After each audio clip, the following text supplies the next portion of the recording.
जय श्री राधे भक्तों। गरुड़ पुराण की कथाओं का आप नियमित रूप से श्रवण कर रहे हैं और जिन्होंने श्रवण नहीं किया है तो प्लेलिस्ट की लिंक हमने डिस्क्रिप्शन में दे दी है, आप वहां पर जाकर देख सकते हैं।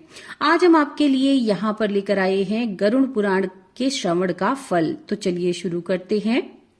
श्री भगवान ने कहा, हिताक्ष, इस प्रकार मैंने और्ध्वदेहिक कृत्यों के विषय में सब कुछ कह दिया। मरना शौच में 10 दिन के अंदर इसे सुनकर व्यक्ति सभी पापों से मुक्त हो जाता है।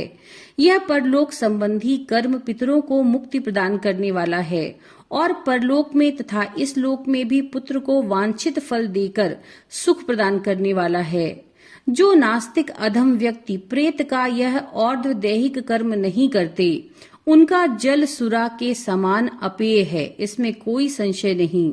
देवता और पितृगण उस घर की ओर नहीं देखते, अर्थात दोनों की कृपा दृष्टि उन पर नहीं होती और उनके पितरों के कोप से पुत्र पौत्रादि की भी दुर्गति होती है।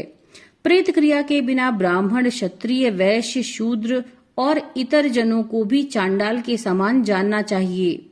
जो इस पुण्यप्रद प्रेत कल्प को सुनता या सुनाता है, वे दोनों ही पाप से मुक्त होकर दुर्गति को प्राप्त नहीं होते। माता और पिता के मरण में जो पुत्र गरुड़ पुराण को सुनता है, उसके माता पिता की मुक्ति होती है और पुत्र को संतति की प्राप्ति होती है।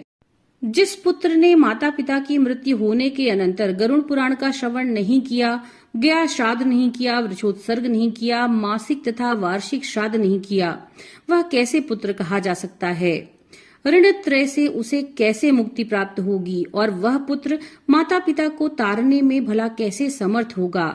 इसलिए सभी प्रकार के प्रयत्नों को करके धर्म, अर्थ, काम तथा मोक्ष रूप पुरुषार्थ चतुष्टय को देने वाले तथा सर्वविध दुख का विनाश करने वाले गरुड़ पुराण को अवश्य सुनना चाहिए। ये गरुड़ पुराण पुण्यप्रद, पवित्र तथा पाप नाशक है।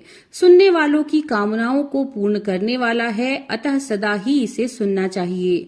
इस पुराण को सुनकर ब्राह्मण विद्या प्राप्त करते हैं, क्षत्रिय पृथ्वी प्राप्त करते हैं, वैश्य धनाढ्य हो जाते हैं और शूद्र अपने पातकों से शुद्ध हो जाते हैं।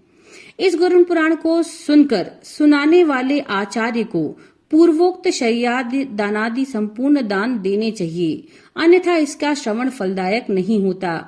पहले पुराण की पूजा करनी चाहिए, तदनंतर वस्त्र, अलंकार, गोदान और दक्षिणा आदि देकर आदर पूर्वक वाचक की पूजा करनी चाहिए। प्रचुर पुण्य फल की प्राप्ति के लिए प्रभूत अन्न, स्वर्ण और भूमिदान के द्वारा श्रद्धा भक्ति पूर्वक वाचक की पूजा करनी चाहिए।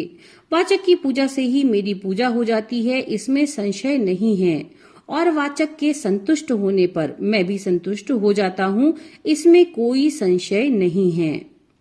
इस प्रकार गरुड़ पुराण सारोद्धार संपूर्ण हुआ।